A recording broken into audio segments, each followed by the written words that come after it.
with a bright smile on now. Bismillahirrahmanirrahim. Assalamualaikum warahmatullahi wabarakatuh. Hai sahabat semuanya, apa kabar kalian? Masih sehat kan? Alhamdulillah. Baik, di sini kita perkenalan dulu ya. Nama saya Putri Maulidah Wulandari. Dengan rekan saya di sini yaitu Mbak Rani, di mana Mbak Rani ini akan memperkenalkan diri di segmen kedua.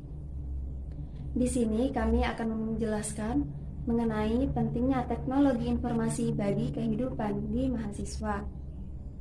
Di masa pandemik seperti ini, di daerah kalian masing-masing, apa masih ada pertemuan dalam tingkatan sekolah dasar sampai tingkatan tertinggi, yaitu tingkatan perkuliahan menggunakan metode tatap muka yang biasa kita lakukan di sekolah ya, atau juga sudah melakukan metode daring, yaitu biasanya kita melakukan dengan e-learning. Di sini apa sudah ada yang tahu apa yang dimaksud dengan e-learning? Nah, pastinya dari kalian ada yang belum tahu ya apa yang dimaksud dengan e-learning dan apa sih pentingnya kita menggunakan e-learning. Maka dari itu, di sini kami akan menjelaskan mengenai e-learning dan pentingnya teknologi informasi bagi kehidupan mahasiswa di tingkat sekolah dasar sampai tingkatan tertinggi yaitu perkuliahan. Baik, untuk segmen pertama ini saya akan menjelaskan mengenai e-learning. E-learning adalah suatu sistem atau konsep pendidikan yang memanfaatkan teknologi informasi untuk proses belajar mengajar. Berikut adalah pengertian e-learning dari berbagai sumber. Yang pertama yaitu menurut Misal pada tahun 2013. E-learning adalah pembelajaran yang disusun dengan tujuan menggunakan sistem elektronik atau komputer sehingga mampu mendukung proses dalam pembelajaran. Dan yang kedua yaitu menurut Cendrawati pada tahun 2010.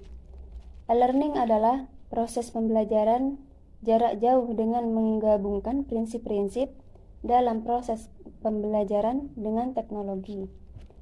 Yang ketiga yaitu menurut Ardiansyah pada tahun 2013. E-learning adalah suatu sistem pembelajaran yang digunakan sebagai sarana untuk proses belajar mengajar yang dilaksanakan tanpa harus bertatap muka secara langsung antara guru dengan siswa. Dan berikut ini beberapa manfaat dari e-learning yang perlu kita ketahui. Yaitu yang pertama, pengalaman belajar yang lebih praktis dan menyenangkan. Yang kedua, pendekatan lebih personal kepada setiap siswa. Yang ketiga, menghemat biaya pembelajaran. Yang keempat, mudah didokumentasi. Dan yang kelima, ramah lingkungan. Mengenai karakteristik e-learning akan disampaikan oleh rekan saya yaitu Mbak Rani. Halo teman-teman semua, Assalamualaikum warahmatullahi wabarakatuh. Perkenalkan, nama saya Kusumarani, saya dari Fakultas Tarbiyah, Prodi Pendidikan Guru Madrasah Ibtidaiyah. Di sini saya akan menjelaskan apa saja sih karakteristik dari e-learning. Teman-teman tentu sudah tahu kan apa itu e-learning? Seperti yang sebelumnya rekan saya telah sampaikan. Nah, di sini, karakteristik e-learning itu ada banyak sekali.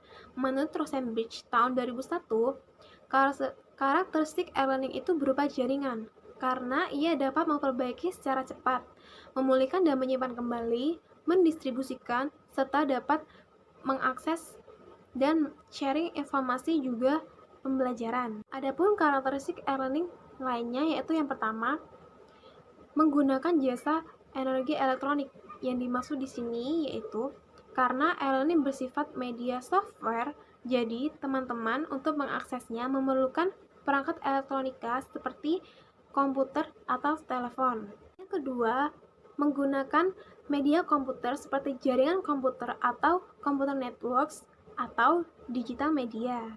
Nah, seperti kondisi sekarang ini kan lagi pandemik. Nah, teman-teman tentunya juga merasakan bagaimana sih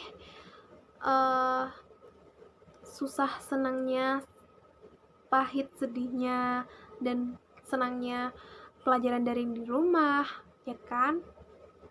Nah, dengan adanya e-learning ini sangat-sangat membantu kita sebagai mahasiswa, juga para dosen untuk tetap melakukan mata kuliah dan perkuliahan secara aman di rumah. Yang ketiga, menggunakan materi self-learning materials. Yang dimaksud di sini yaitu e-learning menggunakan metode pembelajaran secara mandiri. Di dalamnya terdapat banyak fitur seperti absensi kehadiran, juga mata kuliah pembelajaran yang bersangkutan. Nah, di sini dengan adanya e-learning, dosen tidak perlu lagi untuk memaparkan secara langsung kepada mahasiswa mengenai materi pembelajaran. Tetapi, cukup dengan menguploadnya saja di dalam e-learning, mahasiswa sudah bisa absensi secara mandiri dan mendownload materi serta tugas yang telah dosen berikan, kemudian untuk dikerjakan di rumah secara mandiri. Hayo, di sini siapa teman-teman yang hanya jika ada materi dari dosen, kemudian hanya mendownloadnya saja tanpa membacanya? Pasti pernah seperti itu, bukan? Nah, itu tidak boleh teman-teman, karena di sini e-learning sebagai pengganti dari dosen. Dan untuk itu, apabila ada materi pembelajaran, sebaiknya di-download kemudian dibaca dan dipahami ya teman-teman. Yang terakhir yaitu materi yang telah diberikan oleh dosen dan tugas-tugas yang telah dikumpulkan itu akan tersimpan secara otomatis di dalam e-learning, sehingga teman-teman tidak perlu khawatir tugas dan materi itu akan hilang. Tidak ya teman-teman, karena e-learning sendiri dapat menyimpan secara otomatis ketika kita mengupload. Entah itu dosen yang mengupload materi atau kita yang mengupload tugas, sehingga kita dapat mengaksesnya dan membukanya kapan saja dan di mana saja apabila kita memerlukan.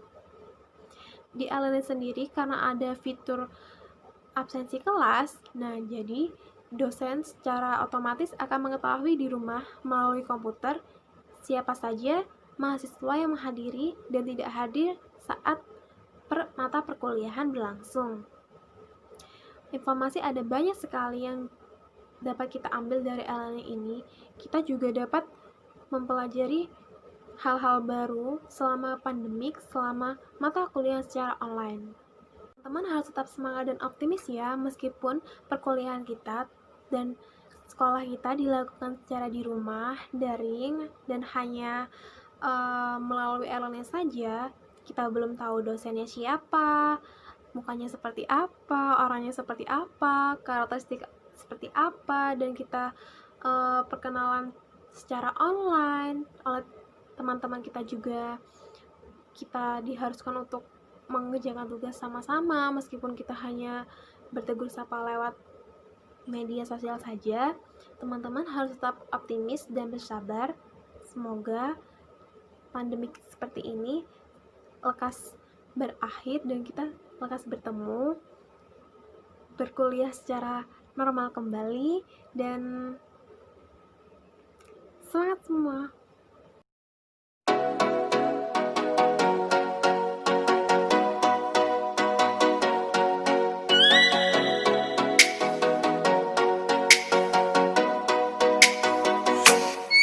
Oh, let me up with a bright smile on now.